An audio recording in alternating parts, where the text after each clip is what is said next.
Wow. Well, We are uh, live. we're definitely ready because my monitor right here is just showing me Ed on a tractor. But other than that, what's up, everybody? Welcome to Miniature Monday. I'm Josh from Mini Painting Studio. Hopefully, you guys have seen the posts of all the miniatures that we were working on this month. The concept for this show, since this is our first time, I suppose I'll break it down really quick. So the idea is that every single month we've got 8 paints. That may change, of course, soon, TM, right? But every month we have 8 paints that rotate out, and then we also have a base set for all of you that we'll use throughout everything. So your dark colors, your metallics, and then just sort of our utility browns that we'll use for all leathers, wood, what have you. And then on top of that, we try and build sort of a themed encounter. So this month's themed encounter is a blizzard theme, a snow encounter, and your palette that you'll be using will be cohesive to that to sort of teach you color theory on top of everything else, as well as giving you a very hands-on approach to sitting down and painting miniatures start to finish over the course of either about an hour and a half to 2 hours, depending on the complexity, using a wide array of techniques. Now then, every single time, I know I've mentioned this before, we will be priming our miniatures. This is mostly just due to speed. I will always prime using a zenithal method, which means I am applying a lighter primer color if you want to show it on the up close cam. I'll be using a lighter primer color on top of black. That's also mostly just to help you so that you can see it on camera a lot easier than if you're just looking at a plain bones miniature. It could be hard to see what I'm talking about or what I'm actually doing. So that is sort of all the base information you need to know. This is a program that is going to be very easy for you to follow along with, either with me if you are a fast painter. If not, you will be able to follow the video on demand that will be available afterwards, either available, I believe, for 2 weeks, right, on Twitch, and then obviously on YouTube as well. Actually, for us, it's now 90 days because we're Oh, partner. 90 days, that partner 90 days. So there you go. You can Something either like that. rewatch it on Twitch or on YouTube at home. This is a very, very similar format to the classes that I teach personally through Patreon, and most of those people will be hitting pause every few minutes as they catch up to whatever I'm doing. But in a perfect world, you can knock out a full paint job in about an hour and a half, and that's the entire premise. So today we are going to be working on the warg first, so you'll be able to see actually, let's close cam everything. So this is our paint job for today that we are trying to emulate. You can see that I have thrown together this very cool icy snow warg looking sort of vibe. Of course, he is on a snow base, nothing fancy, just baking soda and some glue. But we're going to be giving him a lot more character than if we were to just paint it in a standard wolfy color. And then everyone else in this encounter as well. Let me pull them off of our little turntable. So every single month we're going to try and do a monster. So this would be our monster for this month. Then we have a support character. So here we have Oswald. You can see him carrying all of his goodies. And you can tell already, right, that we're painting all of these miniatures with pretty much less than 15 colors every single time. And so the palettes definitely match up and work together nicely. Then we also have a hero. So there will be a monster, a support character, and a hero. So here is our hero for this month's encounter. You can see he's had some luck probably hunting this guy's brother, cousin, and or mother, and you can see he's wearing some of that same pelt. So all of these colors come together through our little encounter that we're painting. And then you have a boss monster as well, or a larger creature, whatever that ends up being. And so we'll be painting this guy as well. You can see this is going to be a great example for all of you to get some quick skin theory and anatomy work in on top. So this is the encounter for this month. And then of course today, we're painting this guy. So if you do have any last minute questions before we get started, feel free to drop them in the chat right now. Hello to everybody that is watching. Hey Max, how's it going? I see you there. Everyone that's in here dropping all the hashtag freeze. Do we have something that's free today? So for this first episode, kind of wanted to keep it no frills. I wanted people to get in, get their stuff. You could just connect with them, and then they can expect some sub-driven giveaways starting next Monday, probably with the theme of the paint that you have there. Yes. Maybe even the minis. Plenty of stuff for us to give away, guys. There we go. With that being said, I think it's time to roll the intro. Absolutely. Hit that intro.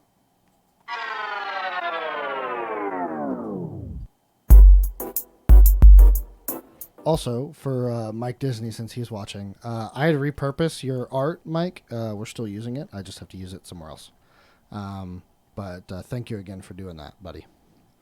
And with that being said, take it away. So I did see the question really quick. When do we find out about next month's paint along so we can buy it nowish? I have all that information, but I don't have it confirmed for sure. So we have 3 months worth of stuff planned out for you already, including the paints and all that. Now that they have a little template, like the image that you saw shared, I'm sure they can create the next one so you guys can be ready for all of that whenever that starts. And that's pretty much it, if I had to guess. So, but today on the close cam, you can see I am going to be working on a wet palette. Nothing fancy here. I just use I believe what they call a natural sponge towel sheet, aka the same thing you buy in all your fancy wet palettes, and then some baking paper on top. And this is actually the shell of the Masters wet palette. I just like the shape of it, so I ended up repurposing it. But so the way that I'm trying to aim this here for you guys, I'll be using most of my colors across the top, so that way you can see the palette the whole time we're working, and then I'll keep everything else right about here. So, but we are going to be emulating this right here.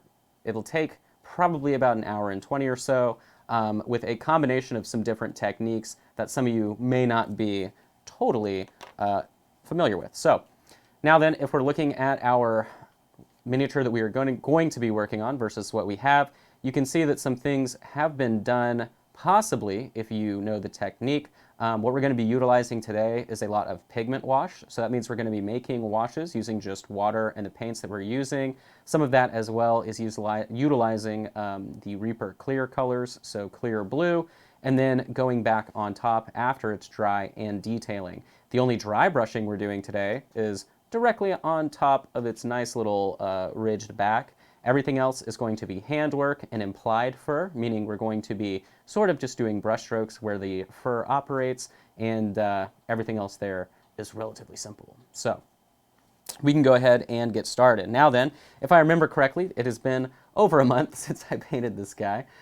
If I'm remembering right, I believe I worked my way up from the bottom for the base colors, so we're going to do the same thing here, moving from a darker color all the way up to a very light blue.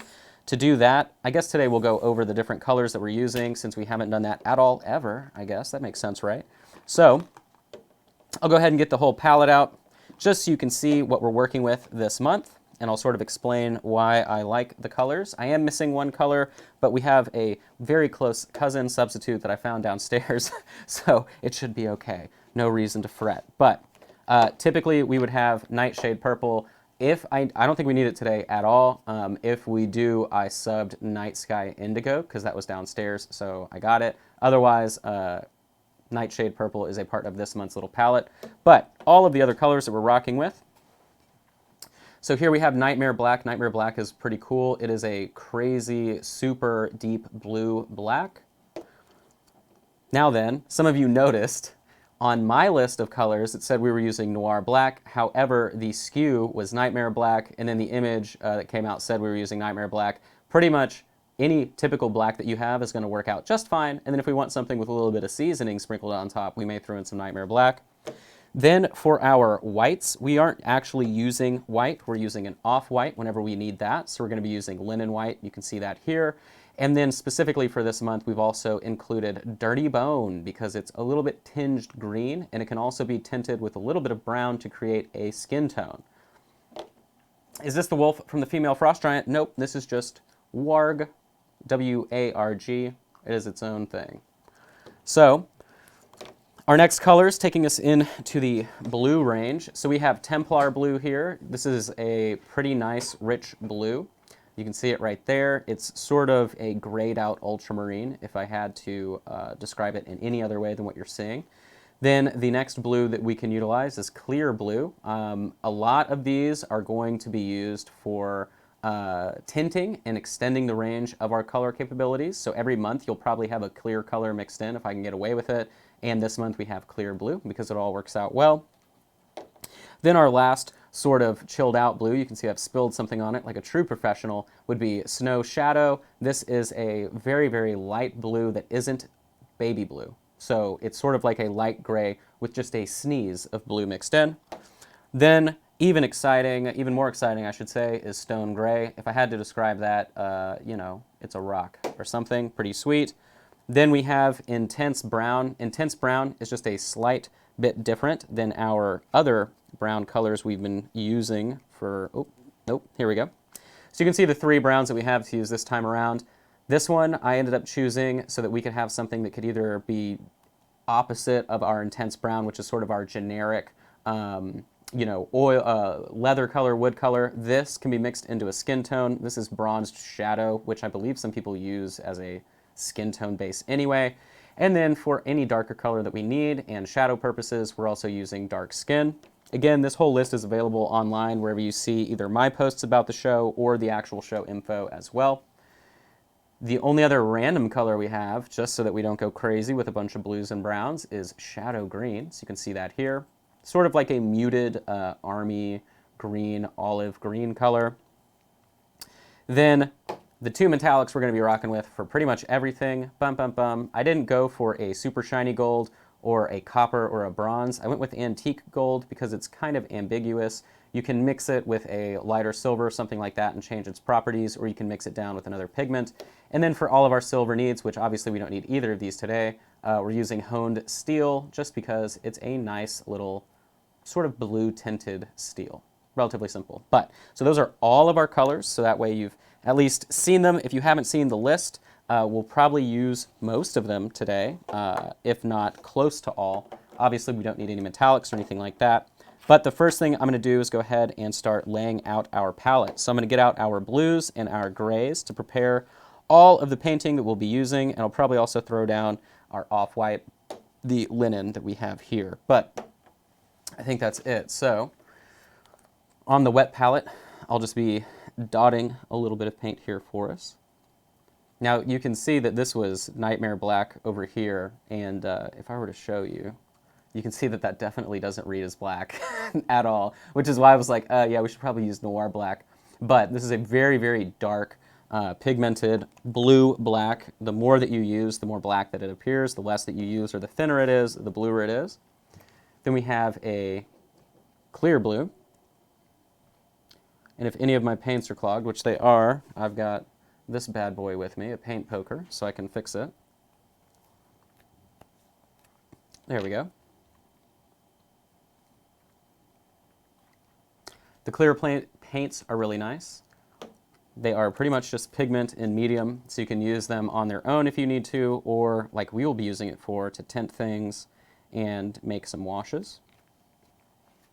Putting out the Templar blue, Final blue, Snow Shadow, and I did not mix that up enough at all. Let's see.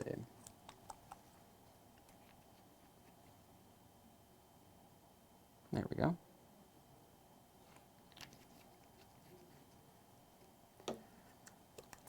And lastly, how's it going, Mike? Good to see you in the chat. We're going to throw down our linen white. Also, someone asked earlier, I think it scrolled by, if Sure. you could sub in phthalo blue. Phthalo blue, probably not. Are you saying for the clear blue? I think that's what they were in For reference to. I mean, maybe. It just depends. I mean, obviously, painter's choice with whatever you want.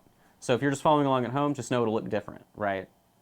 If you want it to look exactly the same, it's got to be the same. But yeah, phthalo blue's cool. It just has a little bit of a, how would I describe it? Like a green tint to it.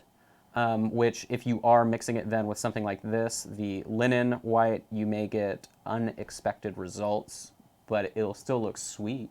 So, I mean, yeah, you can probably do an amazing job, but it'll just look a little bit different.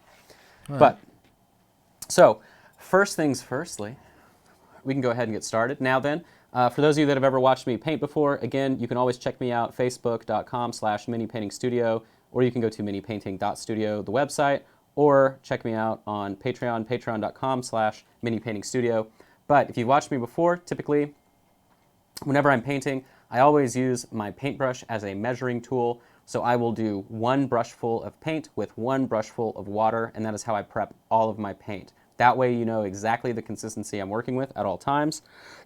So the first thing I'm going to do here is put some water on my palette to sort of prep the surface. I'm going to take that Templar blue, a little bit of the Nightmare black,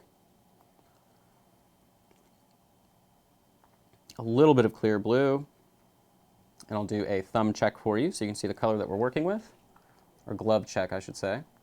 So this is what we're doing here. The reason why I work with it relatively thin is so that way some of that zenithal application shows through whenever I apply it.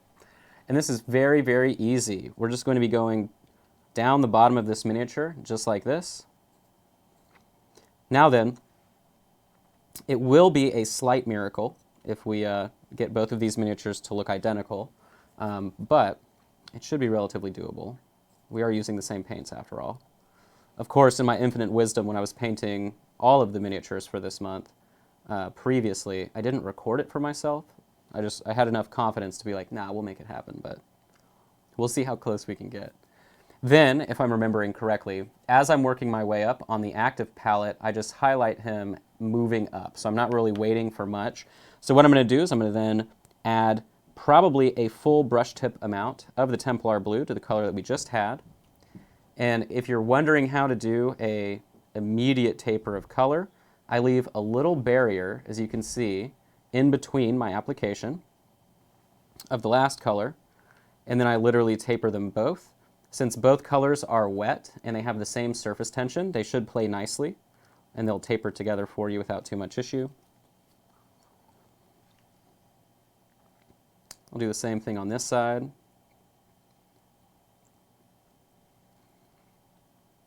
The process on this miniature is very relaxing. There's not a lot of management to be done in terms of like small details, anything like that. All that goes down at the very end, so you don't have to worry too much. Also, we're experiencing a little bit of bitrate issue, so I just dropped it a hair. Okay. So that hopefully our quality can reestablish itself, because people are getting some buffering problems. But someone, back to the actual painting here, someone asked, how do you prime? Are you spraying or painting it? So this is all airbrush priming. So if you want to prime your miniature the exact same way that I have, and you don't have an airbrush or you don't use spray primer, you can dry brush your miniature. You'll have a little bit more contrast built into the actual painting. Otherwise, it'll still be absolutely the same, right? All the techniques that I'm doing will work for you. You're just adding maybe 2 minutes, right, of dry brushing on top. So the only change that I did there, as he was saying he dropped the bit rate, was I added a little bit of our snow shadow, and we're doing the exact same technique. So I'm leaving that little barrier of unpainted miniature body in between, so that way I'm still using the pure color, and then you just feather it right down onto the body. And you can see it's blending in nicely. If you're wanting to add more sort of realism to it, you can go back on top of the muscles, and you'll see we'll do it a little bit across the back and the ridges of its haunches, right? And you can highlight that up a little bit more. But right now, it's not the biggest deal, because we're going to be washing things down here in a minute once it's dry to bring in more contrast and everything like that. So, but now what I'm doing is I'm using pretty much directly snow shadow. If you're wondering where to gauge it, I'm aiming for the top of his head and eyebrows across to the top of his hindquarters, and then the ridge on his back will be as bright as everything else happens. So, what you painting there, Josh? Today we are working on our warg, as Ron pops in. Ooh, boss is here. All right, so then we have the painted guy on the left and the one that we're recreating on the right, so you can see him there. So you're saying if we watch this video, we can recreate what you're painting? That's the... I hope I can recreate what I've done there, but yes, that is the logic that we're following. It looks so. smashing. I appreciate it. Keep it up. But, so you can see now we're just tapering it down with our snow shadow color. And what's nice about this too, everything's still wet, but what you have to remember, and I'll do this here in a minute for all of you, once we're just sort of waiting for this to dry, I will show you how you can practice your consistency mixing if you are trying to do a technique like this. One thing that a lot of people run into that slows down their painting process is they're not using the same, what's the word I'm looking for, surface tension as they're painting, and that causes varied drying time. So if you're someone like me who never hits their clients' deadlines but still paints really quickly, it'll help you get things painted a lot faster. So now then, what I'm doing is I'm going to add a little bit of our linen white, so just a brush tip, and then even more of our snow shadow, and guess what? You all are psychics. We're doing it across the ridge on his back to the top of his hindquarters, and then we're tapering it down, and that's it. Now we're just going to wait for this to dry. But we'll do a little tutorial here for you on how I make sure my paints are all the right consistency. And I would say 9 times out of 10, if you follow the method, it will work out for you. But you can see pretty much down below towards the feet on this end, for whatever reason, it's starting to dry, and then everything else is slowly getting to where we need it to be. But, so like I was saying, and I'll do this on the back of a glove so it's very obvious for you. I always start with a clean brush. Today we're rocking with a Da Vinci Maestro Series 10 number 2. So this is actually the biggest brush I would ever touch. But I see somebody said, why only one glove? Because I only ever put paint on my hand, on my left hand when I'm holding the miniature. So this is also a Bones Mini, Glenn, and I am Josh from Mini Painting Studio. I am the host of Miniature Monday. Ba-dum-bum. There's the answer for you. But clean brush. And this is all assuming you're working on a wet palette, but what I'll do typically is I just get the brush wet like this. You can see it isn't super saturated, but a little bit wet. And I'll just get some water like that onto the palette. So you can see how much is there. Very, very thin. Okay. Then I'll grab a brush tip of whatever color I'm using. So this is linen white. So you can see it starting to move around like that.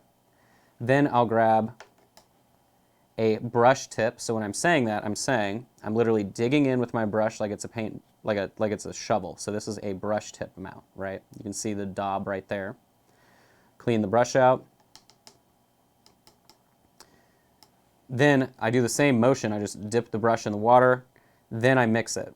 So one thing I always tell my students is that your paint should be retracting like it's rubber as you move it around on a palette or any water-resistant surface. And you can see that's what it's doing here. It wants to bunch up on its own. It isn't really moving all over the place, and that's because the surface tension is the same. So if I'm wanting to play around with it and taper it out, you can see here, I can start with the paint on one end and then just taper it out and move it as I move across my entire hand. With the little bit of paint that I have on this brush, I literally could probably paint 30 feet in a straight line all the way to Justin before I run out of paint. Like, this is literally the magic and science of painting. When you break it down, it's all about surface tension and water. You really don't ever need to buy extender. You never need to buy a mixing agent. You don't need anything like that. The real trick is knowing that your brush is built to release water and pigment a certain way. And if you prep the surface, which is why I get it wet first, and then you prep the paint, it just goes on and on forever. So that is sort of the explanation of how I like to measure my paint and keep everything tidy. Looks like we have probably 2 minutes of drying time in here. The humidity is actually really good in here, so we're not really fighting anything like that. So as that's drying, I know I wasn't looking at the chat as much. What have we been seeing here in the chat, Justin? Anything good? Let's see here. Vigo actually asked why one glove, but you answered that. Let's see here. Anything special? Which wolves are these? So this is the warg. So it's just a singular miniature. I don't know the number on it exactly, but I know if you go to Reaper Mini and just type in warg, W-A-R-G, it'll pop up for you. And it is a Bones Mini. I'm actually in the process of creating a command that gives all that information out. Very fancy. Yes, very fancy. Very fancy. So yes, this is the perfect time to ask those questions if you guys got them, because we're waiting on paint to dry. Thank you, Hatter13. So I believe it is 77202, according to that. So, but yeah, I like this warg. I feel like it's the face has a lot of character to it. The way that I ended up doing the face too, it's fun. It's a lot more animated than just like a typical wolf. Is that a Reaper apron? No, it's not.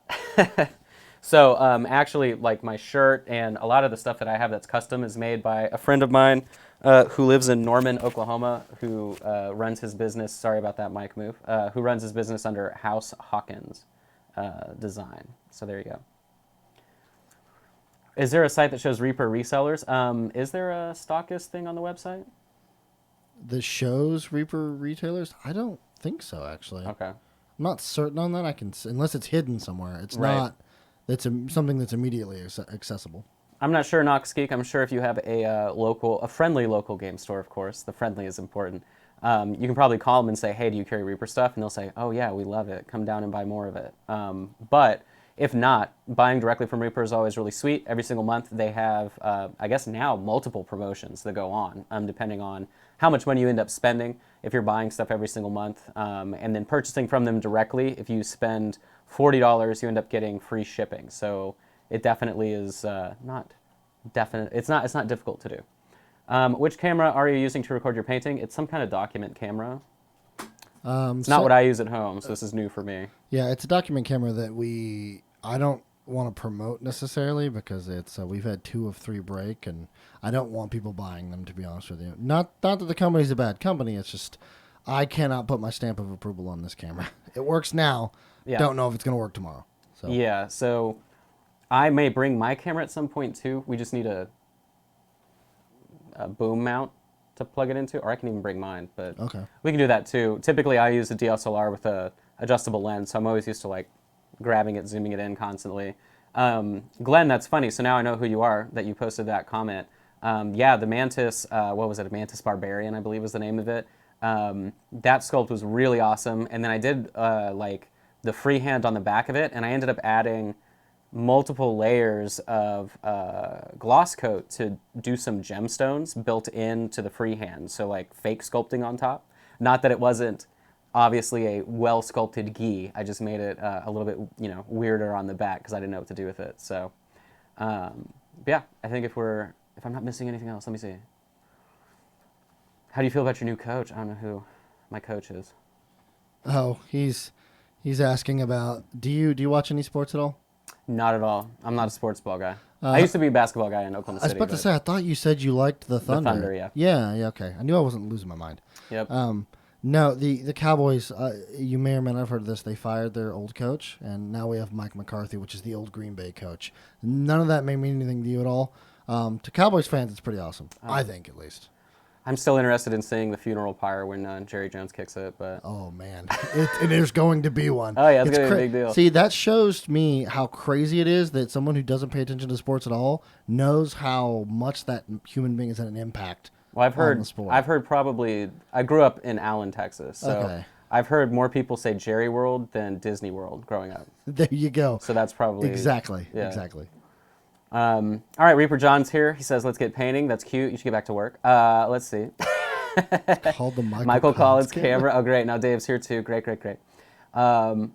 Yeah, no, Glenn, that's a great sculpt, actually. More bug people, the better. I'm still looking for some type of, what do they call them? Hero beetles? The big beetles with the big old horns on them. If one of those ever exists, I'm going to be looking for you. So, what color of paint is Jerry World? Well, John, we don't know yet, but we're working on it. So let's see. What does it say? Oh yeah, Gypsy Jan in the chat actually owns that Mantis sculpt. So she actually got it at the Kickstarter closing party. Surprise, surprise. So now we have probably, I would say, about 50% of this guy dry, so we can start planning out our next steps. So looking at our finished puppy here, you can see that I have gone back through and added more definition to the face, up around each limb, as well as darkening everything down towards the bottom. So that tells me one thing: we need a really dark color, and due to no one's fault, we actually have 2, of course, that we'll be using this month. So again, we have Nightmare Black, which is a super, super deep, scary dark blue, but then we also have Noir Black, which isn't quite black, which is what I have had beat into my head. In college, I have a fine art degree in painting, and one thing that was beaten into us is you never use actual white and you never use actual black. So I try and avoid that when I can. So Noir Black gets you a nice charcoal, you were naughty for Christmas and got some coal in your stocking black color, and it works really well. So I'm going to get a little bit of that out onto the palette as we prepare to make a tiny little bit of a wash. Obviously, I have more paint in front of me than I ever need, but I am just used to being wasteful. I know some people have commented on that in the past. They're like, you put out a whole bunch for one little dot, and it's like, well, you know what? That's the name of the game. So I'm going to add a little bit more of the Nightmare Black by here too, if I can, gently. There we go. All right, so let's see where we can begin to replicate our shadow. So the first thing I'm going to do is just, let's see, probably just wash it down directly on the bottom. So what I'll do is I'll take our Noir Black, a full tip, as I was describing with that little tutorial on thinning paint. I'm going to add a small tip of the Nightmare Black, and boom, brush full of water. Now then, what I like to do whenever I have a ratio of paint that I'm creating a pigment wash out of, it's typically a 2-to-1 or a 3-to-1 ratio. Thank you for all the gifted subs there. Oh, crap. Thank you, Malin. Actually, also thank you, a big blanket thank you to all the people who have re-upped during the show. And yeah, true. Don't forget, if you subscribed last month, or I guess last decade, if you subscribed using your free Amazon Prime subscription, definitely resub on that one. And then if you haven't subbed before, what are some of the cool things that people can get becoming a subscriber here on Twitch? They get awesome emotes. There you go. They get emotes, and they get this cute little loyalty badge on the left that, as you actually start to see, because now we're getting up there. In the chat right here. Yes, you can. As you start to see, the people who have been here for several months or have a several-month streak, it's like a fully formed Reaper logo, and eventually it'll change colors. We haven't gotten that far yet because we haven't been streaming too long, but when we do, there's definitely that. So those of you who are used to the forum and the posting badges that you get on the left, it's basically the same thing. So. What's funny, thanks Max, I saw you put 3-to-1 Glory Glaze. So what he's referencing there is the periodic table of painting that I have available for sale. You can check that out at minipainting.studio. What it is, it's a color wheel that I've broken down into a numbered grid, and then it has formulas for you to follow to find corresponding color theory stuff. So, but that's funny that he mentioned that, because that's the ratio I was trying to tell people. Hey, Holly Monster, how's it going? All right, so now that I have this fake wash rocking and rolling, you can see how the paint here, if I spread it out on the palette, let me scooch this bad boy down.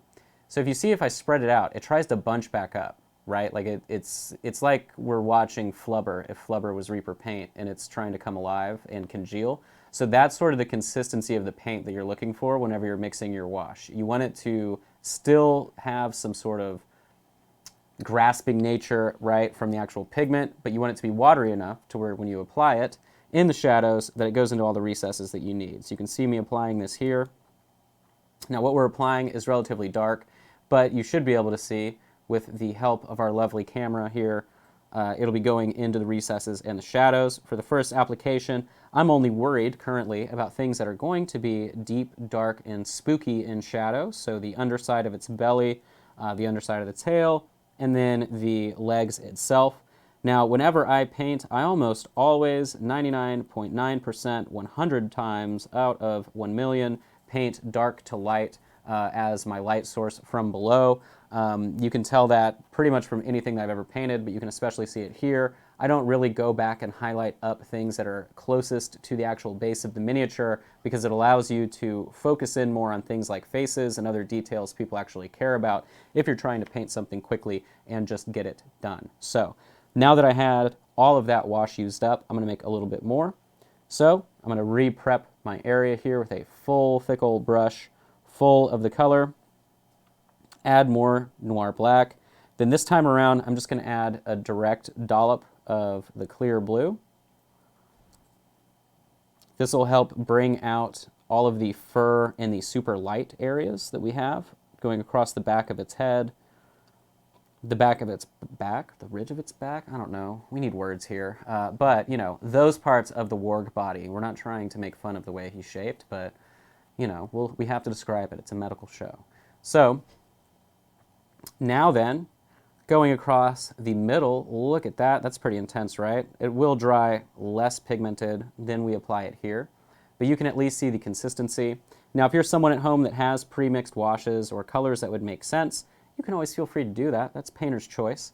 I always recommend making your own if you don't need consistency over a large batch of painting, because it just gives you a better skill set in order to make some things happen for you on the fly.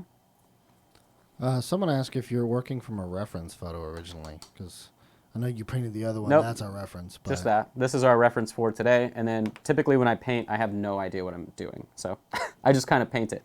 Now then, Awesome. quickly, so you can see that really harsh line. What I'm doing is I'm literally painting with just water and then feathering it into the water. So I can give you a better example of that here in a second, but that's why I'm moving quickly here. So you can see the sharp line, sort of the same way we applied the paint to begin with. I'm leaving a line without any water, and now I'm tapering it in between. The idea is that you've created an even surface tension, and the two surface tensions of the pure water on top and then the wash water below then meet in the middle, and they become best friends, right? And what that does is it gives you a super smooth transition of color. Now, of course, it's a little bit hard to see what's happening because the camera's going to be fighting us right now, right? Because everything's wet. But I'll show you on the back of my hand exactly what I mean. So I use this technique all the time, from simple tabletop painting all the way to trying to do something, really intense. It's a technique that works really, really well. So I'll just mix something weird here.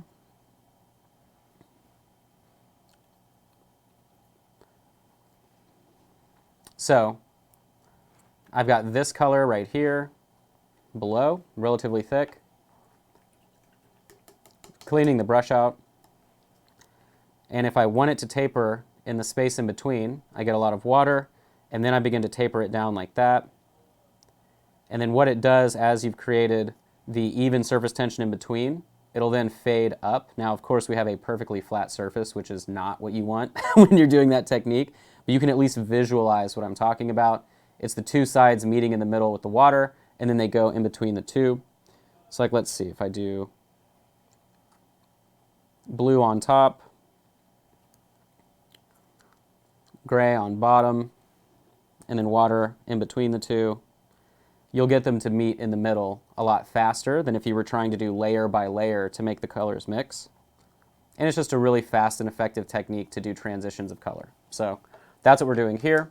You can see already it's starting to dry. And you can see the portion where it went from nothing but water and then mixing in with that wash. As I was saying before, if you joined late, today's paint job is relatively simple and stress-free, which is how I always like to paint. I mean, I know some people like being extremely anxious while they paint. I'm not really in that camp. I don't think a lot of people are in that camp, but... Yeah, I imagine most people paint to relax. I'd like to never believe. say never. Never say never, but... That's fair. Yeah. But we're just waiting for it to dry. Really, the finesse here is getting people used to working with wet paint like this. Typically, every few months, I'll try and do a class that really forces people to use techniques like this in case we've been doing stuff that's really detail-oriented, because it is very beneficial to you to always be used to using really wet paint. If you're someone that uses synthetic brushes, sometimes it can be a little bit more difficult to get a handle on that because synthetic materials don't necessarily flood paint the same way that natural bristle hair brushes do. But it shouldn't be too much of a translation problem to really become an issue for you. Every single month, I always do 2 classes through my Patreon. These are very similar to this. The classes happen on the second and last Saturday of every single month, and they last for 2 hours. And it's always a start to finish, focusing on one single concept or technique with one class starting at $5 a month. So if you're ever interested in that stuff, that always helps me out. You can check out patreon.com/minipaintingstudio. But the technique we're doing today of really, really wet painting is something that I always try and push to people, especially if you're a new painter, because the concept that most people get right is that you end up doing base colors first and you build your way up from dark to light, when a lot of the times, like what we're doing today, sometimes it's more beneficial and faster for you to work from both directions. So like we started with dark on the bottom, light on top, right? We're getting 2 birds with 1 stone. So basically wet blending on the model without using an extender, sort of. That's what we were doing with our base colors. But when it comes to a wash like that, we're just controlling the opacity of the actual wash. So But yeah, Bexa, you're right. So it is an idea, sort of like watercolor. A lot of things, this is interesting as well.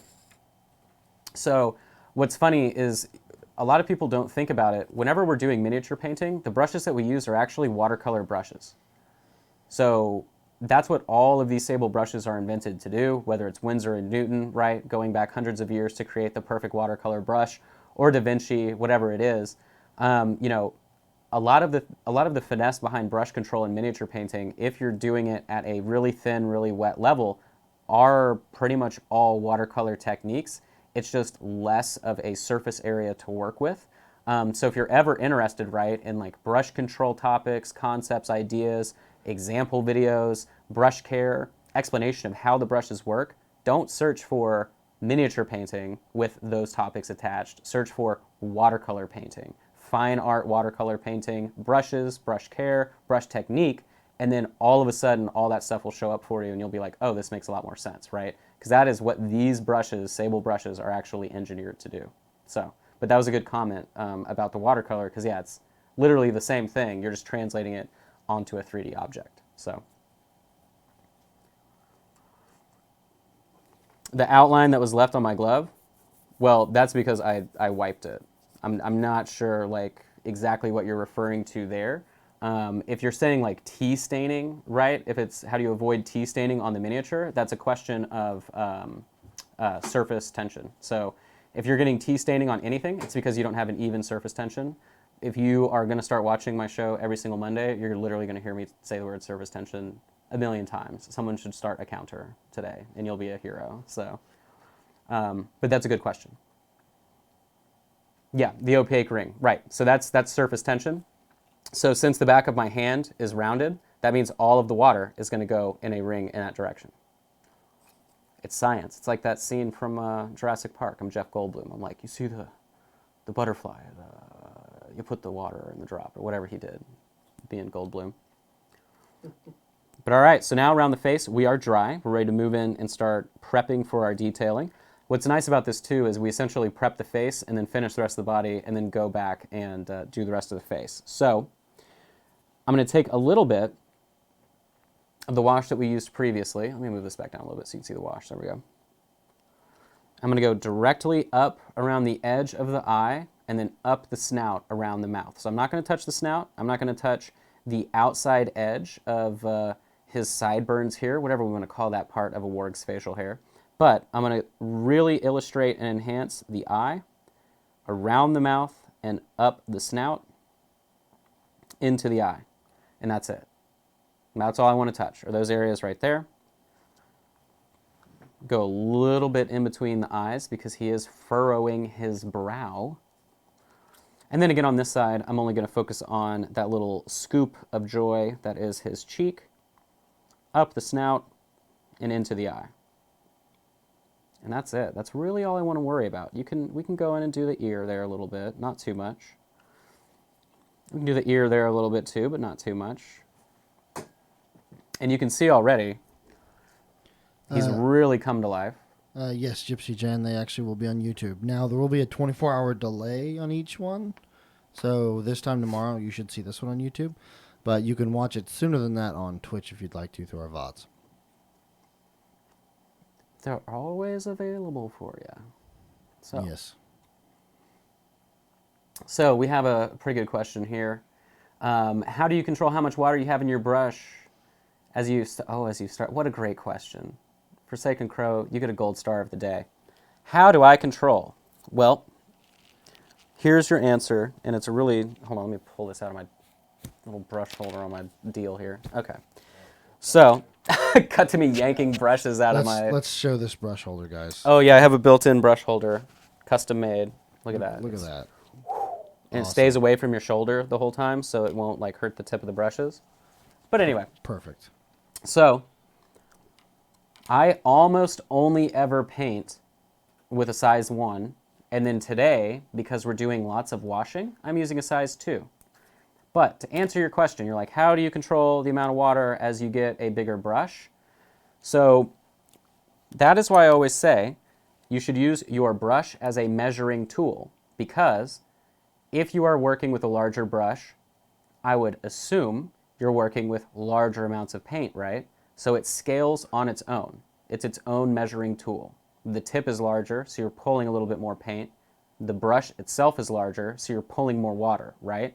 If it's a smaller brush, it just scales down. So as long as you are used to actually prepping your surface with a brush full of water, getting a brush tip of paint and a brush full of water, it scales with the size of brush that you're using. Then the actual comfort of that is just you doing it enough to get used to it. And I'm not kidding when I say this all the time. I painted with a size 1 brush for 6 months only so that I could make myself 100% muscle memory, get used to the way a size 1 brush works, and now it's pretty much the only thing that I do. So that's a really good question, right? Because you would think, well, if you're so used to mixing water only, how do you know? It does it for you. As long as you're using the technique correctly, it scales with the size of your brush automatically. Paint science. It's really cool. That's cool. So now then, as we move back to our puppy, such a good boy. So you can see the face is now drying and we're getting closer and closer to our finished product. Wowee. But you can tell we've got some highlights in the snout. Now, I mean, this camera is really, really great that we're using because it's meant for documents. So if we get real close here, I know you can tell in HD, you can see that we did highlight up the face. Really, no, I'm messed. Don't even move, Justin. I'm playing with you. I'm just giving you some trouble. Hey, but I can put that in focus. You just say the word. you're fine. You're fine.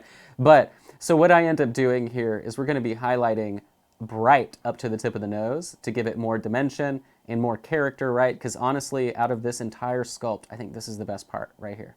This is it. You could have done a very traditional little snout, right? Like it could have been smooth.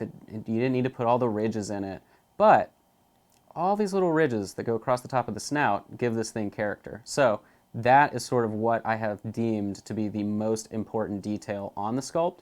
And that's where we do sort of your more illustrative technique of drawing more attention. So we're very close to that point here. Essentially, all we do once all of this is dry is just detail out the face and the mouth.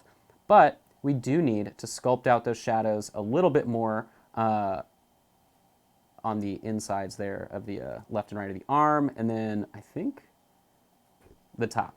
Someone wants a scale for that for the warg. There's a Sir 4 scale right there on the wheel. If you don't mind, actually, to show people.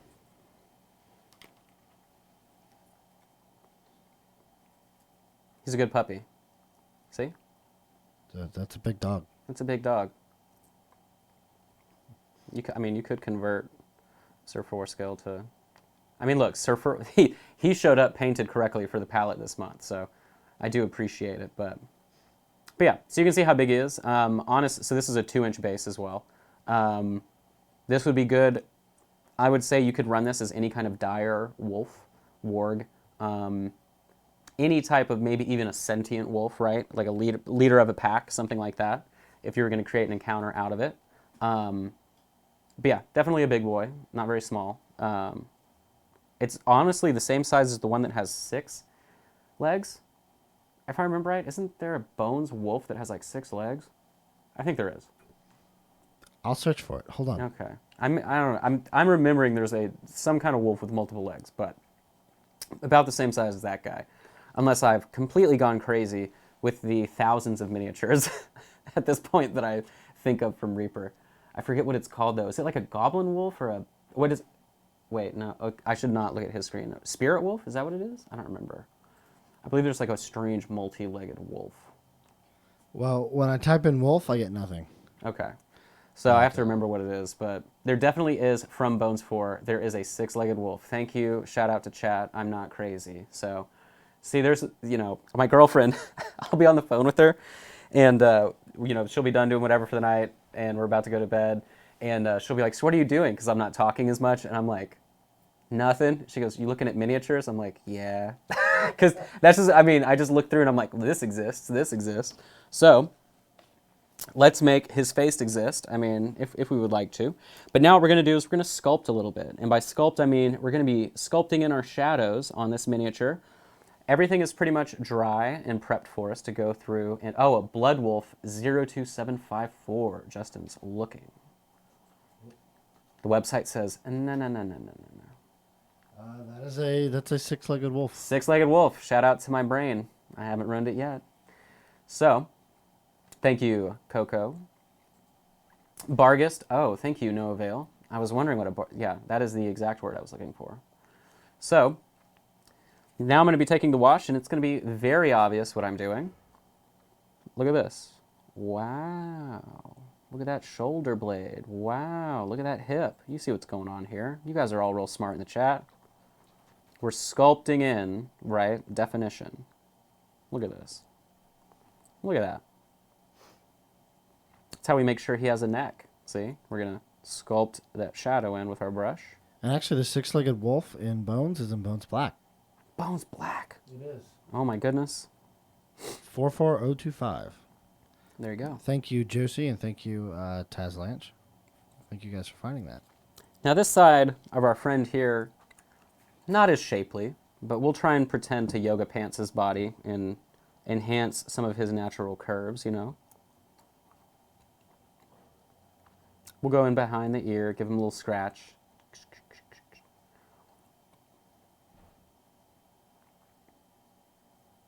Very, very simple.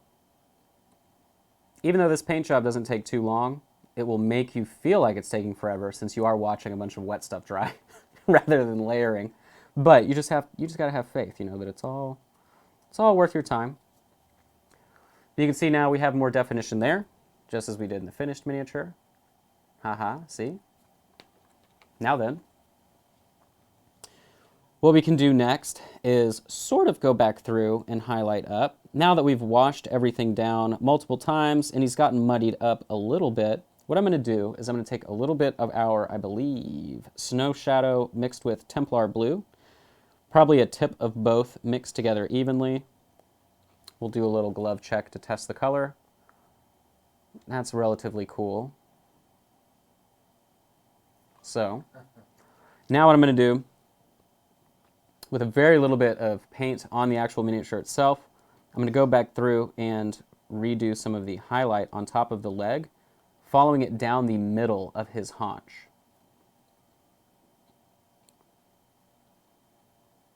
This is what I call implied fur. So while I could dry brush, so look, if you are not comfortable doing anything that I'm about to do from this point forward, guess what? Just dry brush the rest of your miniature and you're fine. You are total A-okay, you'll be fine, right? But I'm not always a fan of dry brushing because it feels like I don't have as much control. So what I like to do is what I call implied highlighting on textures like this. So what I'm doing is I'm picking out little batches of fur and I'm just doing brush strokes that emulate the fur in the direction that the fur is going to highlight it up. So you can see I've highlighted this back up. I'm not really picking out individual strands, but I'm just mimicking the actual sculpted fur pattern itself. We'll do the same thing on this side. What you should think of whenever you're painting something like this is not, hey, I'm painting fur, how would I make every single hair, you know, pop out? Instead, just think of it as a highlight on any other surface and that you just need to make sure the coloring and lighting looks correct. Because at the last second, you can always go through and dry brush just a couple hairs at the very end, and then your eye will always go, oh, right, that's a bunch of fur, right? Like, trust us, or trust me, our brains are really, really, really dumb. We are really smart, but our brains get tricked a lot by our eyes, and this is one of the tricks you can pull to your advantage as a painter. It's just implying that a texture is there, because your eye, you know, your brain will do the work for you. You don't have to really do too much. And like I said, the only dry brushing we're doing is right across the back. And you can see now we've prepped those surfaces. You can actually probably tell where I dry brushed on the guy on the left because it's only a little bit brighter, especially there on the top of the haunch. So. A couple of questions here. Let's see. There is no free today. We wanted to just kick this off with as much, you know, content, dense, rich information type stuff as possible. And, you know, just let it be about the paint today and less about the giveaway and the free stuff, you know. Secondly, let's see. There was something else up here that was important. Let's see here. No, Josh is not a witch. I mean, it says you. My mom was born on Halloween. Okay. Well, I mean, there it is, guys. I mean, you were curious up there. Heard it here first. There it is. You heard it here first. And yes, Ellie, this will be on YouTube, also on the VOD for Twitch. So if you want to go back and catch it in the beginning, you can. Someone requested that you paint the paint the eyes. It's very oddly specific. They said, "Can you please paint the eyes a nice red hue that makes it look like they have an evil glow to them, almost as if he's being controlled by magic?" Yeah, we can do that. Can we actually? Yeah, Oh, there's wow. red right here. Assuming these paints are available. Oh, they're available. Okay. Anything you find, and you can paint with. Okay. So it won't match the actual. So it won't match the original, guys. But Are these Pathfinder colors? Yeah. hey, just grab one. It's fine. Yeah. All right. Red's red. Red's red, man. Yeah. Okay. To those of us who don't paint, it's just red. Those of us over here in the pro painting section. Yeah. Red's red, man. Red's red. But if you give me the number on that, I'll add in. Is it Pathfinder though? I don't think you can buy it individually. Yeah, they both are. Okay. Well, Burgundy wine and fiery red is what we're going to call it. fiery red. Okay. There you go. All right. So Here, that's what I'm going to use. This would be red brick or burgundy wine and fiery red. I know that both those colors exist and look very similar, so perfect. that's what we're going to play with. So if you guys want to do this to the eyes, you're welcome. Otherwise, follow the rest of it to a T. That way you feel like we've done something live for you there. There you go. And actually, you could probably apply this to any color for the eyes, right? I mean, Yeah, whatever. you can make it glow anything you want, and it will appear to be controlled by magic. So now what I'm doing is I am going with a brighter color, as you can see, to do our implied highlighting on the fur. Now what I'm doing here is, I'm not sure how I would describe the actual coverage of this paint. It's in between dry brush amount, but definitely not enough to do an actual layer of paint. But this is how I highlighted out his haunches last time. So you can see me going down the back side of the haunch there, top of the tail. Let's see if I got close. Oh, look at that. It's pretty much the same shape. And then I think I washed it down one final time on top of the body with clear blue, which we'll do the very last second. But we'll continue it on. Real quick, since this is also the, basically not the end of the show, but it's an hour into the show. We've got a lot of new people in here. Yeah. I'm gonna go ahead and cut to the main camera. You want to introduce yourself and kind of why we're here, real quick, just 30 seconds or so, to give people a touch up. Yeah, sure. He So- wandered in, guys. We just let him paint. I don't. Yeah, right? So, again, for all of you that are here, I am Josh Davis from Mini Painting Studio. I am a full-time professional painter, which means, I just somehow survived doing it.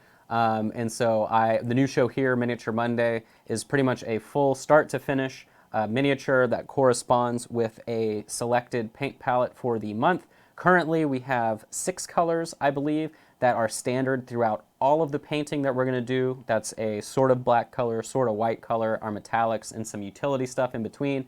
And then we have a corresponding paint theme. So we'll recap everything that you've been seeing today. Obviously, we have been working on the warg. If you want to close cam me here, I'll show off everything else we're going to be working on this month. So we were working on this guy first today. You can see our theme for this month is going to be a blizzard or snow encounter. There will always be a monster miniature, which you see here. This is Sir Wargalus the Warg. He's a really nice, friendly guy. You can tell by his smile. But so we have him here. Then every single month we'll also have some type of support character or someone that needs help or is being helped. Our little guy this month is Oswald. He's carrying, as you can tell, a chicken and all kinds of cool little doodads and trinkets. This is a perfect tutorial on how to quickly do tons of little doodads and bips and bobs on miniatures. Most of you here that paint a bunch of Reaper stuff know that there's always all kinds of goodies packed onto people's belts and stuff, and so this is an easy way to do that. But so he'll be really fun to do. I don't know if you can tell either. We'll get real close on his face, but he also has 5 o'clock shadow, so that'll be a cool little thing to throw in as well. Then we also always have a hero, or someone that is there to save the day. So here we have our Dwarfy. As you can tell, he shops at the same store that the wargs call a funeral parlor. So he has matching fur that goes along with the encounter. And then he has a cool sort of like spiked whatever it is, be it a bear or some type of other furish creature for a helmet, but he'll be fun to paint up. This is a metal miniature. Every month we also feature a metal mini just to get people comfortable with metal that may not have worked with it before, or just to give you something cool for your collection. Then we also feature a large creature and or boss monster wherever it fits into the actual encounter.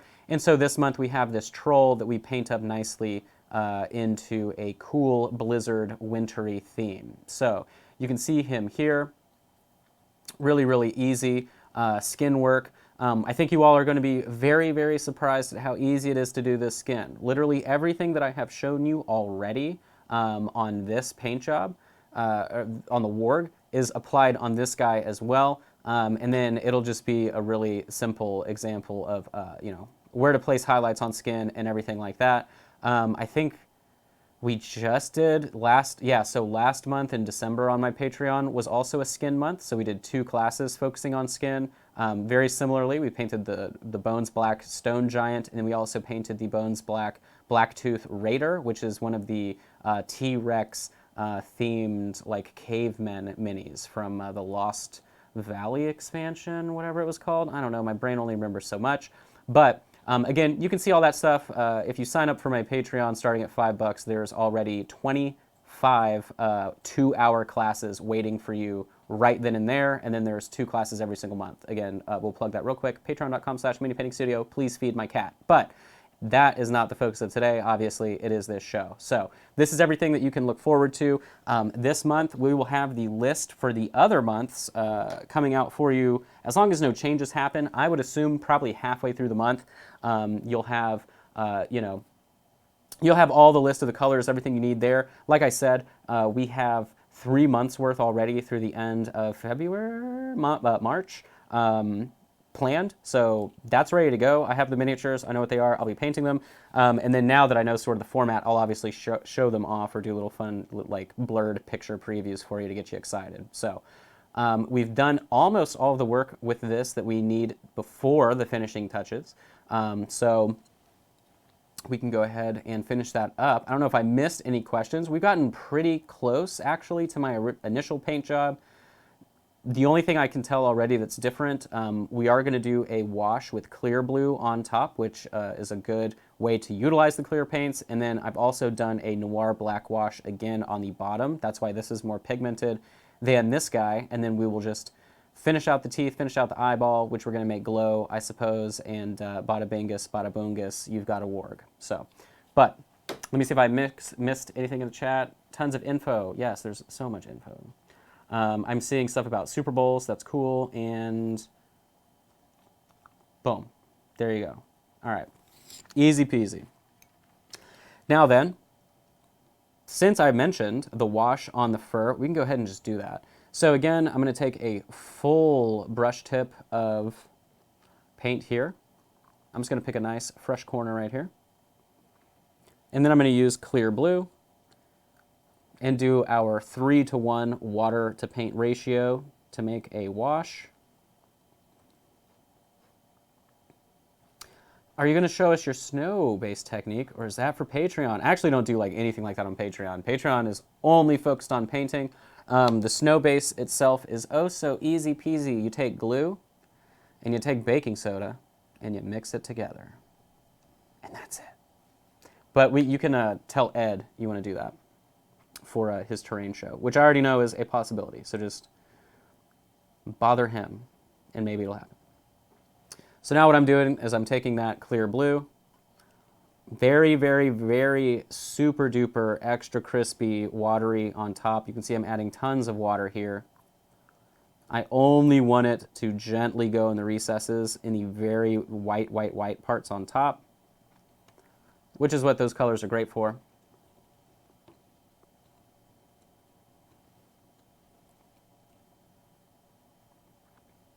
And I'm just going to wash it into the top part of the fur like that. There's no special direction or technique for the brush itself here. You're just making sure you get good coverage. Take the same color on top of the head here. That's it. And now we just let this dry. Also, thank you for the sub, Nebulous Missy.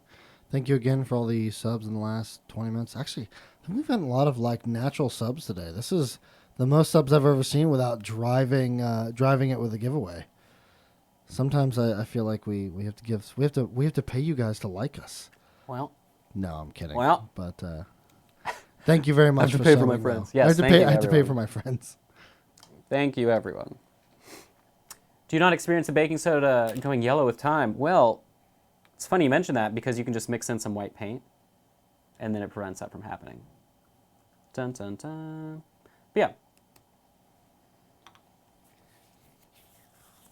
Yeah, absurdly. Yeah, the Woodland Scenics container for snow basing. Yeah, so it really just depends on the finish that you're looking for.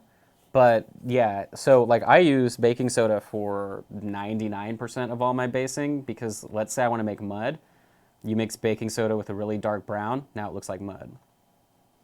Very easy, But right? if you wanted yellow snow, If you wanted yellow snow, you know, what you would do is you just take a little bit of water, you do a 3-to-1 water ratio like we've done today, and then maybe you just do a little washy poo right there. And then now you know, he's like, this is my territory, and never talk to me or my snow pile again. And that's how he would act. But yeah, pretty simple. actually, those are two very good points. It is the beginning of the month. I forgot about that. So we have a lot of re-ups and that kind of stuff. But also, it is a puppy. Anytime you put a puppy on stream or a cat, it's In fact, speaking of pets, did I tell you, Josh? I almost came home with a sugar glider yesterday. Oh, really? I know that they are a lot of work. Which is what stopped me from doing it. Yeah. Is I was like, I got to do these things. I'm like, okay, never mind. I mean, they're super cool, but They're adorable. yeah. There was one in particular that kept yelling at me every time I made eye contact with it. I was like, that's the one for me. They're like little aliens navigating the world. Thank you for the raid, by the way, Kema22. All right, so we're pretty much ready to finish out here. All we're going to be doing is going over our ridges on the face to bring that up. I did on the nose. Now, I don't know if this shows up on this camera at all. Let's see. I think it probably will if I hit the right angle. So the nose is actually the linen white and the clear blue only. So it's a completely different blue hue than the rest of the miniature. I can see it over here, actually. Yeah, so that's just a fun little detail to make that feature stand out. If you wanted, you could also line the lips with like a light pink. You could line the lips with the same blue color that we're going to end up using for the nose. Obviously, I'm trying to keep this to the 8 colors, give or take a few from the base set as well for this palette only. So like we have no reds, we have no pinks, nothing like that. So we are working with a limited palette. Now, when I paint professionally, I only use 32 colors. That's it. Everything that I do is just mixed from there. When I first got started, I definitely was the guy, and I still am. I just don't use them at all.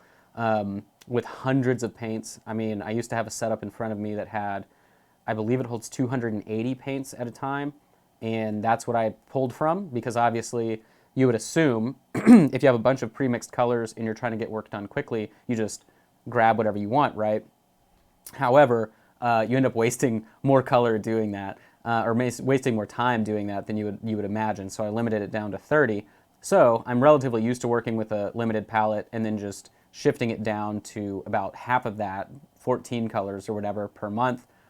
It's really doable, and a lot of people aren't comfortable mixing, so that's why I like these videos we're going to be doing here on Mondays, because it'll get you very, very used to mixing your own colors. So now then, back to our boy here. What I'm going to do is I'm going to take our Noir Black, wherever it's existing. Here we go. I'm going to go back over the bottom of his legs one more time. So whatever color you're using for black, again, I know there was the snafu between the Nightmare Black and the Noir Black. We're just going to go for whatever black you own. Painter's choice. I'm using Noir Black, and I'm just going to water that down into a wash one more time to hit pretty much from the tops of the skinny parts of the leg down. So that's where I'm going to end up tapering. Reason being, it's just darker on the other one when we were comparing the two, so I know that that's probably a step that I did at the end and just sort of checked out, like, okay, we'll just make that darker. So we'll apply that again.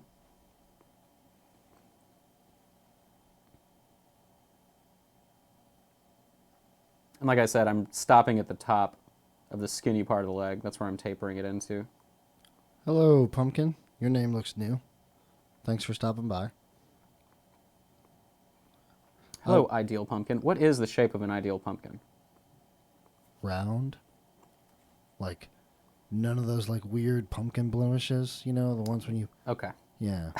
The ones that aren't orange colored, they look like they're spattle wounds and Yeah. scars. Yeah. Little weird craters. Yeah.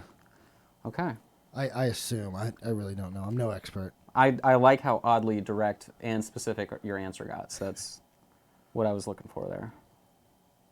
Lady Azra said square pumpkins. Okay. Intriguing.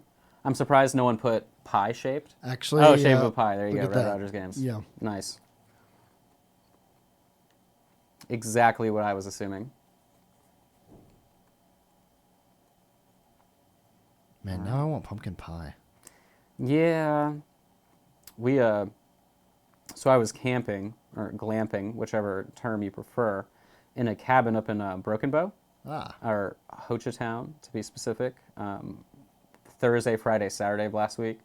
And there's a place we always stop in Mount Vernon called the Cake Lady. That's who she is, and that's the name of her restaurant. And that's what she's good at doing. Now, obviously, she serves, like, chicken fried steak and all kinds of cool Southern comfort food like that. But you go in there, and it's always a awesome selection of pies and assorted goodies. This time she didn't have pumpkin, though. She had like coconut cream, chocolate cream, pecan, and then she had a multiple buttermilk pies. Oh, okay. Yeah. I love pecan pie as well. Yeah.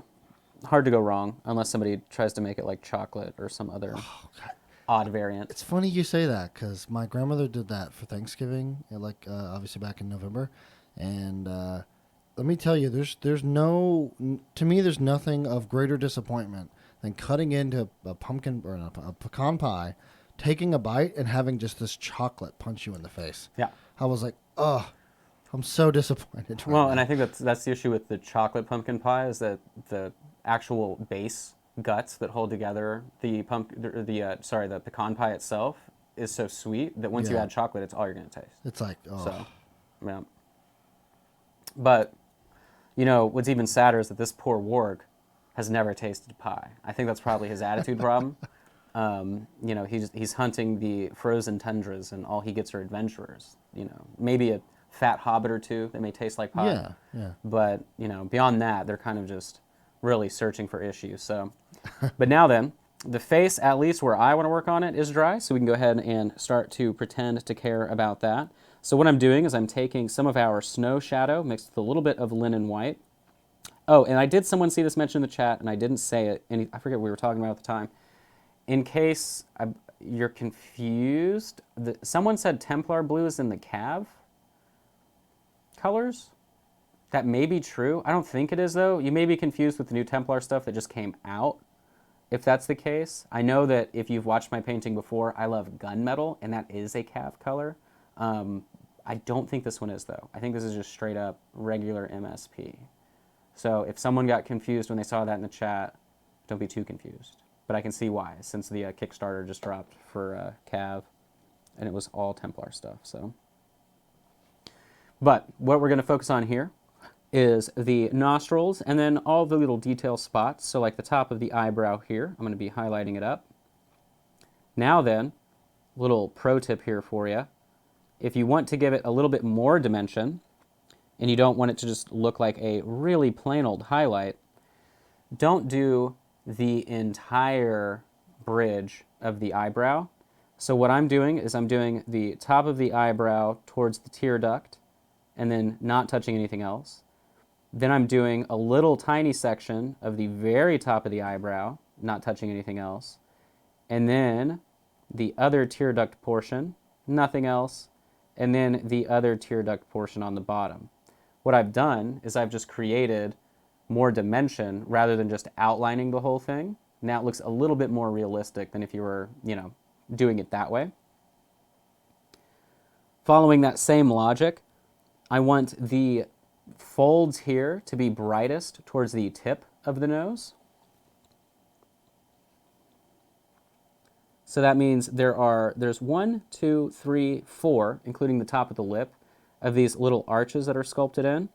So I'm highlighting everything right up to the edge of the nose. I'm not focusing on any of the part of these ridges towards the eyes, only towards the nose. So you can see me highlighting that section.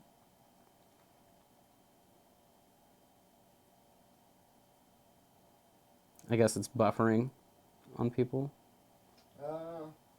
I'm actually pretty stable over here, Okay, there you go. according to this. According to my I trust my OBS. feedback. Yeah. Everything here is my readouts all say positive. So Thanks, Twitch. yeah, We it love absolutely you. could just be Twitch. I mean, We Twitch love does that.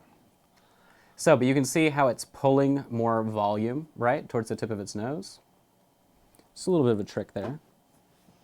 But also, our internet has been going up and down since, what was it, last Thursday? I think it was. Yeah. I've So, noticed some weird stuff in my neck of the woods as well. Yeah, it could just be. Do you have Charter? Oh, no, we have a Spectrum? I think that's Charter. Okay. Yeah, we have Spectrum as well. Okay. Is it still Charter Spectrum or is it AT&T Spectrum? No, it's not AT&T. Okay. I know that for sure. Well, then I think it's, we also have Spectrum, so that's interesting. That means Okay. we're both having, yeah. Because, yeah, I know I have fiber at the house. And I think that's what we're supposed to have You as probably fiber, do, but yeah. it's, I've noticed what happens. So, like, if you go to speed of .me, you will get a lower download speed than your upload, which means it's interference in their exchange boxes. oh, great. So that means that's just a hardware burnout, and then they'll replace it, and then it'll be just fine. But when I moved from Oklahoma City, I became extremely versed in calling up that cable company and being like, "Hey, there's a problem at box 227." They're like, "How do you even know that that's a thing?" Hey, it's this. And they'll be like, why are you monitoring your bit rate so consistent? I'm like, I stream for a living, so I need you to fix this, please. And they're like, would you like to pay for a business rate? No. I was paying over $100 for internet, though, and that was it when I lived in Oklahoma. So it was bad for 11 megabytes up. Ooh. Was that DSL? No, that's what they consider Ethernet in Oklahoma City. So, Wow. yeah, That is, it's trash. wow. They call it Mega Boost. Yeah, it's a mega boost. all Mega right. Boost your speeds. But yeah. You know, down in, because I live in Fort Worth, actually. Well, Lake Worth, more specifically, in that area. I actually have the AT&T gig line. Mm-hmm. So I have a gig down and a gig up. Yeah. And it is insane. As long as I can typically hit, I love it. as long as I can hit like 10 to 12 up, you can stream in like 4K if you had to. Yeah. It's just anything else. Like if I'm adding music to the stream, anything like that is when I'll notice Multiple performance. feeds or anything else other than just a singular video feed. Yep. So I need to do his mouth, comparing it to our previous. So now I'm just going to go around the lip here. If we're comparing our finished painted puppy to our unfinished puppy, identifying the mouth here. Yeah, Jan's got the same internet that I used to have. Gypsy Jan. They did a great job naming that company. Who would have guessed? But, so now, let me see if I should do, yeah. I'm actually going to darken that a slight bit here in the mouth just so it's not crazy outline. There we go.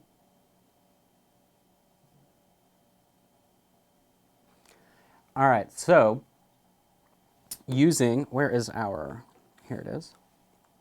Using Dirty Bone, we can go ahead and do the teeth. If your net is so good, how come the audio doesn't match the video? It's always off. That's actually a user end sync issue. Fact. That is on your end, Topsicle. Also, the internet here is not very good. I mean, it's serviceable. I mean, it's not, it's not the best internet. My personal internet is really good. Whenever Twitch delivers the data that you're watching, the audio comes in separately from the video. And so then if it gets a hiccup through your browser, that's why it's not synced. So. It also could be a Chrome problem, too. Yeah. I've had that issue with Chrome before. Yeah. So now I'm just going to go and do some teeth.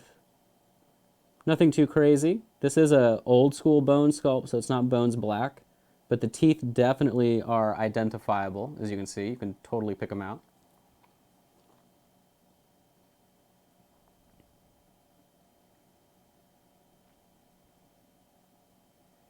Like I said too, if you're not the most controlled painter currently, you can dry brush everything that we did just to finish it out.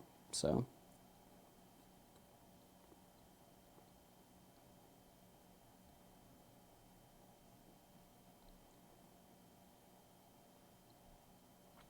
then what we'll do is we'll go back over with our linen color, mixed a little bit with our snow shadow, just so it isn't that pure. Here you go.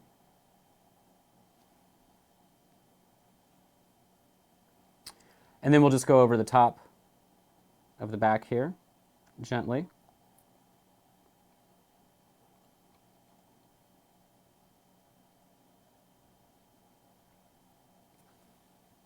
And I'm not necessarily dry brushing. This is literally how I'm getting it to the dry brush.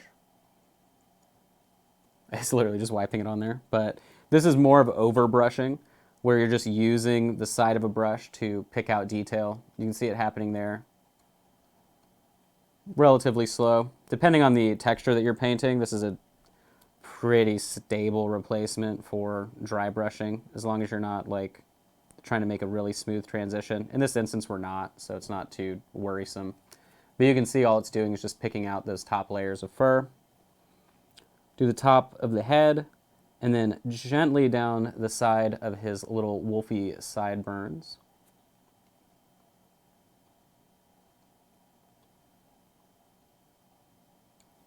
And on that side as well. And there we go. So now if we're comparing the two, this guy's a little bit more saturated blue than his brother. But I think it's because I used more of the clear blue when we did our first wash. And then, as per requested, we'll do a little glowy action here. So, let's rotate the palette to a new section.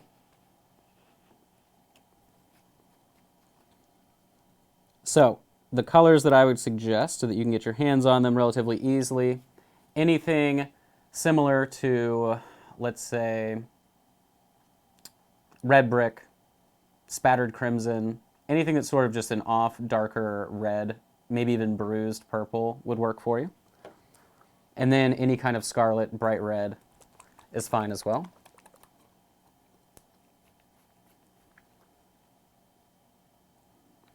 And we'll do some glowing eyes here. So, our typical mix, 1-to-1 of paint to water. Now this color is interesting. I didn't shake it enough. There we go. It's definitely more of like a purpley purple. But what I'm going to do is essentially glaze it in. So very thin layer into the eye itself, and then down and around where the color would hit. So it's not going to hit underneath his cheekbone, obviously, because he has a cheekbone which would obstruct that glow. So down in the corner of the eye, where we didn't apply any of that highlight color, I did that intentionally so that we could go back in and make a glow effect. That's really the only portion of the paint job that's going to sell the glow, is that little divot of his face. It's not a lot of real estate to work with, but you can make it happen. We'll do the same thing on this side. Really thin.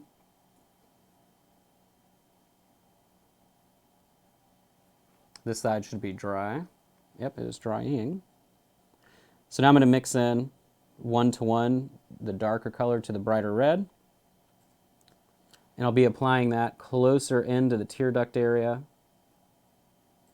and in the eye itself.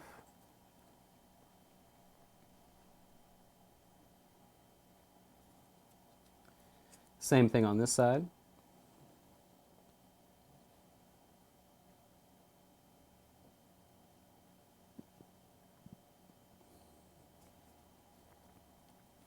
And then I do need that to dry a little bit before we move back in. You can see the color here that we were using. Actually, so by glaze consistency, this is what I'm talking about. So you can see me layering it on top of here. That's how thin you want your paint. You don't want it to be runny. You just want it to be thin, just like that.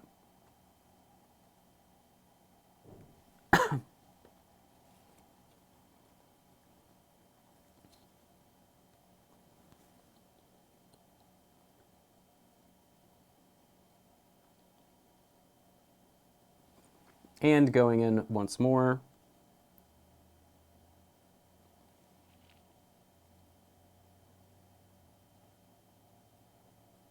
Trying to coat the whole eye in our red. Now, if I was doing a glowing effect, now red was requested.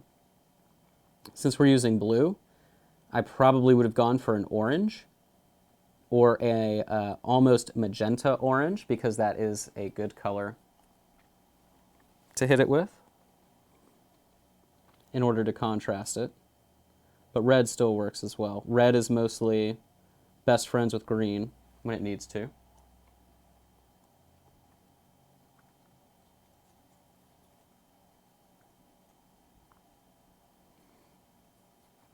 Then,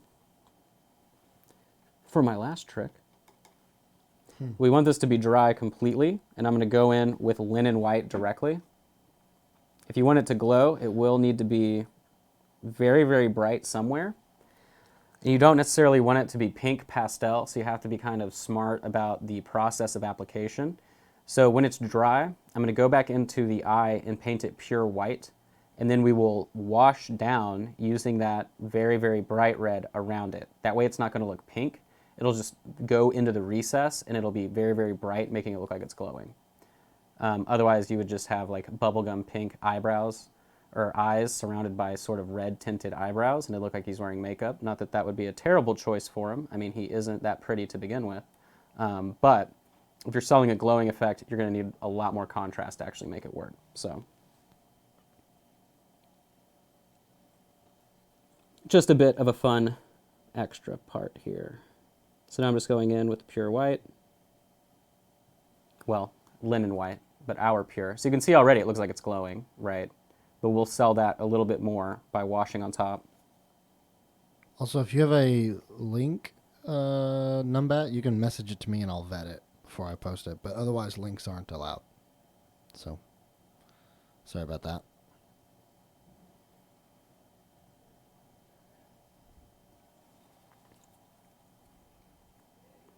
All right, so we have our two eyes there.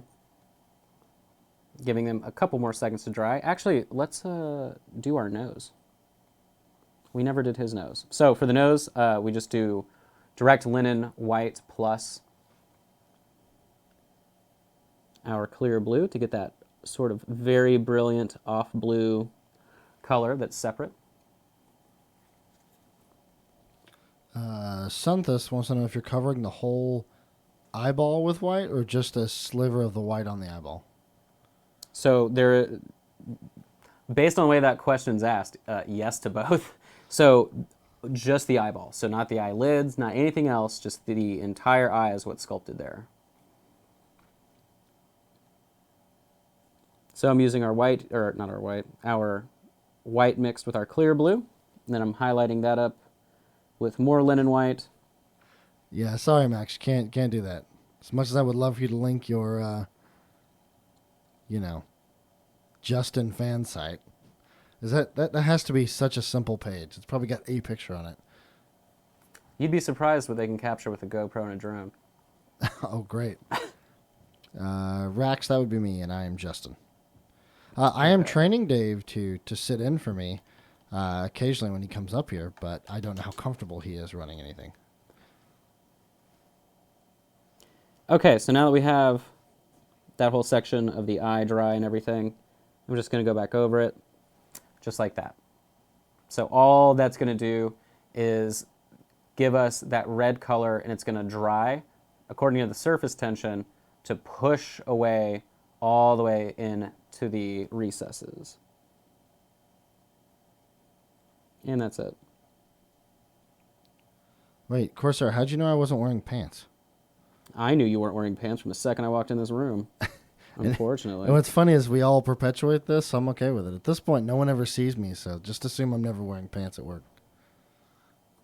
What's funny too is if we ever get a Justin cam, it'll just be like Wilson from Tool Time. or I'll have a whatever. fence over here and everything. Yeah, Or well, you I'll don't even build need that, just a graphic. Yeah, exactly, a graphic. I was supposed to say, I'll use a graphic. You just need a graphic, that's all. Actually, Rex, you can only see me on a singular episode. There's only one episode by which you guys can see me and I interact with you. Well, not with you, but with the camera. And that would Okay. be the blooper episode. So, now that that little wash is dry, I'm going to take one little tiny little dip of our linen and dot the I, I, and that's it. Oh, okay, and then we mess it up right there. See that? Look, ruined. That looks great. Ruined. Let me see if I can fix it. I got it on its eyelid, which we don't need. Here we go. So now we're just only ever going to look at it from this angle. But there you go. So, if we're comparing our two brothers here, the only real difference is the one on the right is a little bit more blue, like I said, because we ended up using a little bit more of the clear blue in the wash process. There's a little bit more definition in the highlight on the ridges on the nose and everything as well. But again, I didn't highlight it up the same because we had the request for the glowing eyes, which we have done a little bit. So you can see the difference there. This guy looks a little bit more sinister, I would say, with the glowing red eyes. And then, of course, we're missing our snow base and everything like that. But that's pretty much it. So if you were late to the stream, or if you have any other pressing questions, remember this time we started off by doing some wet blending for the base colors. We applied three different tonal pigment washes that we mixed on the palette. We did some overbrushing for our highlights on the fur.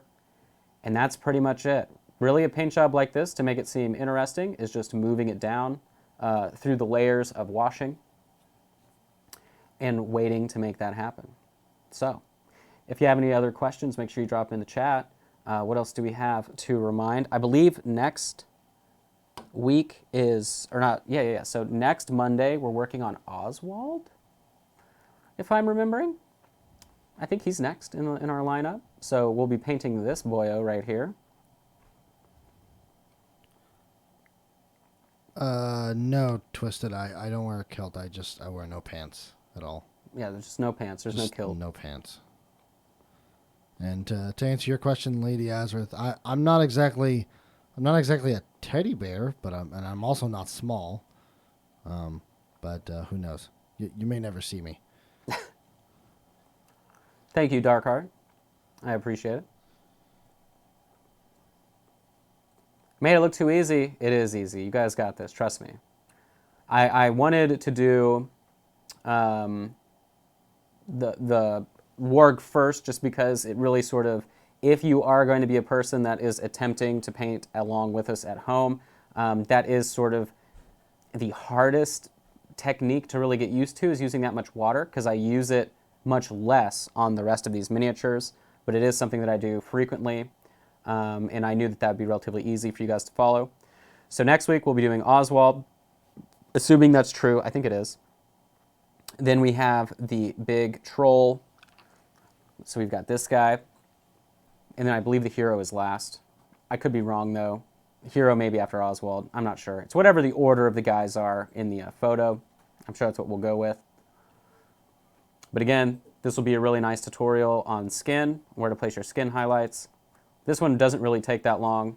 Mostly just highlighting up the skin. Everything else is simple. This is all just one application of a wash, everything like that.